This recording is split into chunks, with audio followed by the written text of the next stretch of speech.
Hey, Josh, thanks for being on the YouSchool podcast. First time we've had a guest actually in a while. But I just want to welcome you. We're new friends. I'm not a stranger to Sage Creek, but you kind of are. So first, I want to get into your thoughts on building relationships with students, kind of your journey. But first, tell me a little bit about how you got here. To Sage Creek? Yeah. Well, I I started as a high school teacher by trade. Taught government, AP government, and moved my way through the ranks, become assistant principal, and then became a principal start at the middle school level, where I was for 8 years, and Okay. then just recently, just this summer, uh, came back to high school to become the principal of Sage Creek High School. How did I get here? I think I would say that, I got into teaching very, very excited about the content of history. Like, it was Okay. something that was new to me in terms of college and the exploration. So I kind of came into this career thinking I'm going to be that high school teacher that's going to get kids, ignite that fire and passion for history. And real quick, on being on a high school campus and being involved in coaching, coach the surf team, the baseball team, I realized quickly that the relationships I was building outside of the classroom was really helping what I was doing in the inside the classroom. And I kind of had this train of thought that, it was all about the content and the instructional strategies, but Yeah. it's truly about building the relationships and Huh. how important that is to overall learning. I'm always fascinated by how people like find their way into what they do, and that's a really cool snapshot of what got you into teaching. What got you into admin work? Was Did you see like a huge gap, like, man, these fools don't know how to do things, or what got you into it? uh, um, I had recognized, I wouldn't say necessarily like I thought I could do it better, Yeah. but at all. I mean, there was, I came in at a really crazy time, um, and I felt like I had something to offer to what was already existing. Okay. I came into a high school where I grew up, at the high school that I went to, the high school where my little brother went, Huh. high school where I lived. My parents lived across the street. I knew all the kids. Wow. The kids all knew me. And as much as I'd remind them that I'm Mr. Way, not Josh, it was Yeah. just like, oh yeah, Josh. I mean, Mr. Way. And it was almost like this formality that they had to put on, when Yeah. really the core of what matters is that, hey, they trusted me. They respected me regardless of what my label or my title was, right? Yeah. Because of that relationship. And they saw that I was there to support them. Huh. So those were the experiences. I said, if we could, if we could make learning and living more integrated, rather than learning being one thing and who I am outside of the classroom being something completely separate, completely different, Yeah. and really showing up in our true, authentic selves, Yeah. then I want to be a part of trying that. And so that's kind of been the core vision I've had as I've gotten into administration. Is, yeah, we still do all the practical things that we need to do and Mm. create systems of accountability. Um, yeah, but at the end of the day, I'm still a person. I'm still a human. I love what I do, and I want to make those connections with kids. And so that's kind of been the core. How I'm just curious. I'm not trying to put you on the spot, but you putting relationships first. What do you do now as an administrator? Because not everyone thinks that way. You're at a campus now that is known for relationships first, and yet I'm sure not everybody's like that. Even as you shared, like, instruction kind of came first, or the subject matter came first. That's a traditional critique maybe of high school teachers in general. Like, elementary school teachers are there for the kids, and high school teachers are there for the subject. Like, so how do you encourage or try to like reshape how someone approaches teaching for high school kids? Mm. Well, it's a great question, and it is a challenge, I think, because it is so counterintuitive. They say that, Dr. Lordy said back in the 70s that there's no other profession where you actually have an apprenticeship since you were 6 years old than education and Oh, teaching. interesting. So much of what we do is baked into our own experiences as children growing up every Yeah. single day, seeing what teaching and learning has traditionally looked like. And Yeah. it hasn't always looked like that, right? So you're right. That is part of the work, is finding out how do we deconstruct that and break it down. So um, Hmm. I kind of do it two ways. I think if I were to approach it really like the head and the heart, right? I think the heart piece first is in the work that we do, making space for personal reflection, Hmm. right? Making space for debriefing situations, or even briefing before that, and allowing educators and administrators and teachers the space to reflect on what they want to do and what they feel is right, and providing that space. That's part of learning, right? Yeah. Like tapping into those preconceptions. That metacognition piece is huge. So that's like the structural part, and through that, allowing that space to have those discussions. The second thing is kind of the head, right? And that is offering educators who want to look at, just tell me the best way to deliver this. Well, let's actually look at the science of learning, right? That's a big topic right now. Yeah. The science of learning, how people learn, right? We know through science that we learn with and through others. And there's deep research on learning that shows that how much identity, how much a person's culture, a person's real life experience is part of learning. Yeah. And so there's a lot of resources there. So we ourselves need to be learners, but let's also tap into all the research and the studies that are out there that exist, and who might have just been put to the side as like a periphery, but really seeing that as core to learning. I love that. And I'll be cynical for a sec.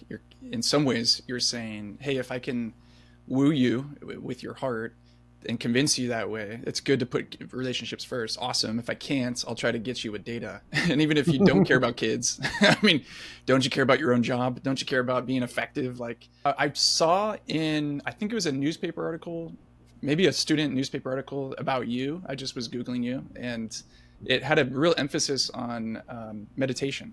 And I was curious, one, maybe that was like a total hit piece, and it's not true. That's not who you are. But if you are in a meditation, like what is that for you, and why is that a part of education? Because some people in the old days would say, whoa, dude, that doesn't belong here. So just tell me about that.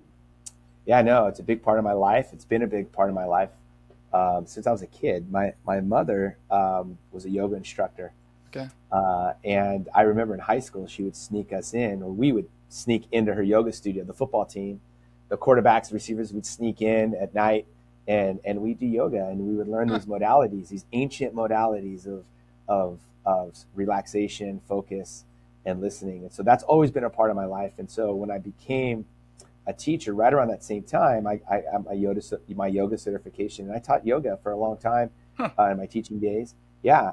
And so it's always been a part of my life. And I'd say since I became an administrator, the contemplative meditative part of yoga has always been a part of what I've done. And it's been this kind of other tool that I've used. And so I want to say about 12 years ago, I kind of went more on the meditation journey, looking through different modalities and different lineages of meditation. And, and there's so much good stuff in the secular world that has come out of, the University of Wisconsin, Stanford, UCLA, Columbia. So, particularly with MBSR and all the different Eastern, lineages. So it's been a big part of my life. And I would say when I became a principal, I realized that I kind of had this secret, like this secret tool that I wasn't sharing with any of my friends. And so I started being more proactive and just kind of on the side, like, inviting people to come in and sit and teaching them a real simple and basic, as in, simple steps to mindfulness. Yeah. And I felt like my colleagues really were grateful for it and found it to be useful. Because to answer your question, where's its place? I think for us as leaders, and I feel much more comfortable in that space with other adults. Like it's not something I've rolled out, campus wide. There's some great programs out there. My work has been more with adults. Okay.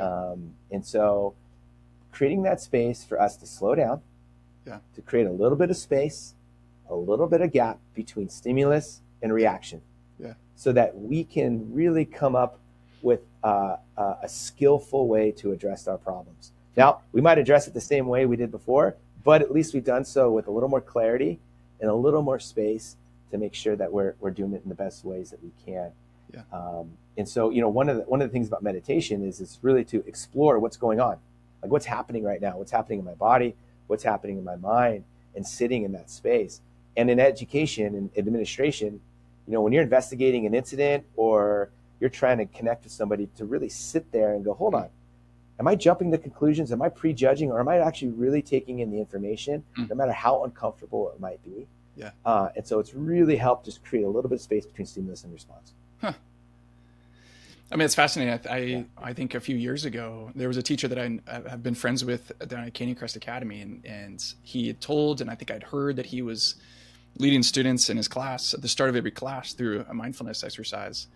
And I kind of did a quick like, wait, what?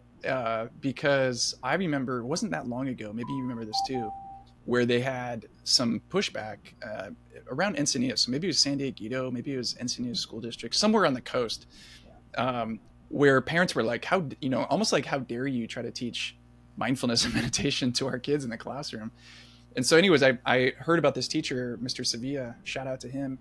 And I went and watched him for the first few minutes guide his class through a couple breathing exercises. And it was palpable, the difference of energy and vibe from the start of like the bell ringing to 3 or 4 minutes later. And I just turned to him and was like, dude. And he's like, I know. And he's like, I can't imagine not doing this. And I then talked to a few of the students, like, what do you think about this? And they were not shy to say, yeah, at first we didn't want to do this. Seemed like a waste of time. And it's a very driven campus. But they said the same thing. They're like, now we can't wait to get here because there's just so much stuff going on all throughout the day. And just to know that we're going to come here and have a few minutes of quiet, they said that they loved it. And so I think since then I was like, there's a huge insight there. And obviously you can do it maybe well and more contrived and people can tell the difference. But I am so fascinated by how you have prioritized reflection and getting some distance from life, because I couldn't agree more with what adults need and certainly what kids need. Absolutely. No, there were some, in the past. I think COVID really changed a lot of our mindset about taking care of ourselves. Yeah. And so we really saw a huge shift in a lot of people's, hey, we have to do something. Right. And so that really, I think, helped accelerate a lot of these little practices that were happening. Yeah. But, if you just give people space to just sit, breathe, and listen, why wouldn't we want kids to sit and listen? What parent wouldn't want their student to learn how to sit and listen and then create a space where they could focus? Yeah. Listening and focus. I mean, and leave it at that. Like, you don't need to get into what it could become, but that right then and there is there's some real value to that.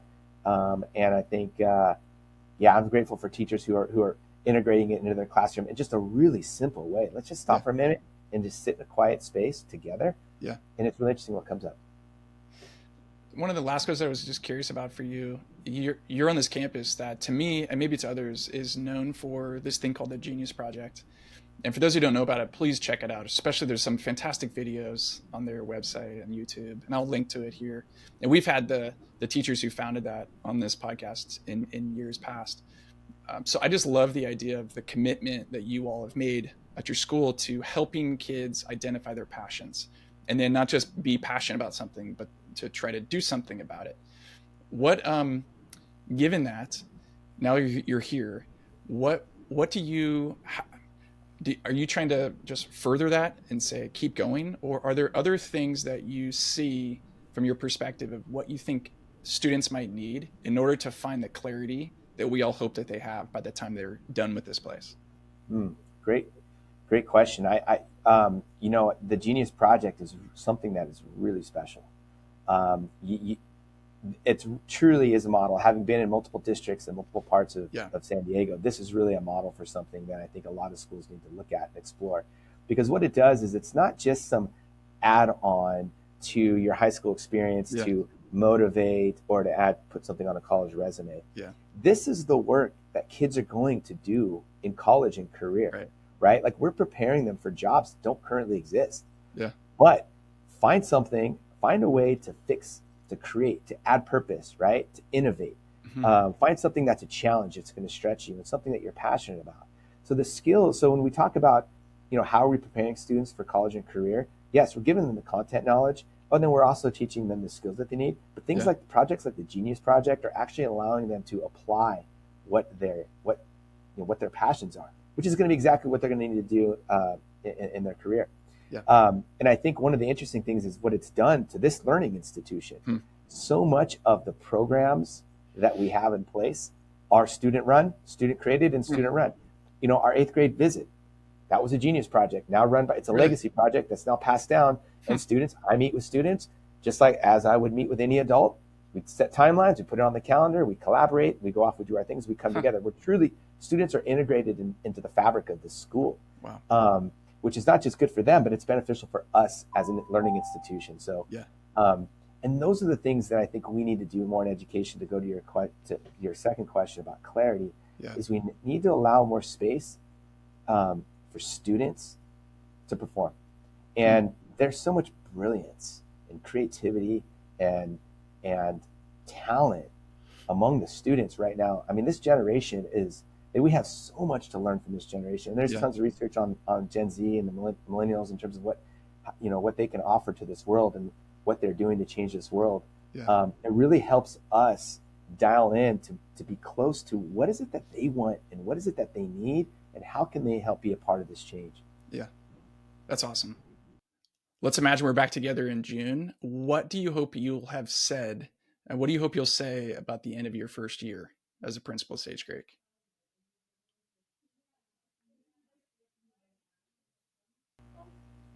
I'm sorry, the announcements. Can you hear that? No. Okay, good. I hope that by June, I will have found our focus and our vision for where we go in the next 10 years, right? Sage Creek has been, our school's been doing some amazing things in this first 10 years. And just like any great organization, institution, what's 2.0, right? Like, where's that next step? How are we going to stay out in front of this changing world and provide our students really an exceptional experience? I think we have the foundation, we have the mindset and the vision for it. That's great. It's like, what are we going to do next? How are we going to evolve with this next generation in a post-pandemic world? And really having clarity with that and have a team of collaborators, right? Like have a good, strong team that we know where we're going in the future. There's a lot of ideas we have right now. We have data that's driving, but I think in the end, finding that coalition and that clear purpose of what the next 10 years look like is something that I'm hopeful we'll have in June. That's awesome. Well, Josh, thanks for being here. Thanks for the, I'm going to call it new friendship. And whether you like it or not, I appreciate you. I appreciate what you're doing. And if I die tomorrow, you can take over YouSchool. I give you the keys. Thank you, Scott. It was so nice to meet you. I love all the work that YouSchool does. I appreciate you and just your time and allowing the space for me to share some of these thoughts. So thank you very much. Hey, thanks for joining in on the YouSchool podcast. We'd love to share with you the resources available on our website at theyouschool.com. Not just articles, ebooks, worksheets, and other podcast episodes, but specifically, you should know about a free course we have available called the Real Me course. It's digital, it's interactive, and it'll guide you to get clear about who you are and the great story you could tell with your life. So go register for a free account and get started on the Real Me course today at theyouschool.com.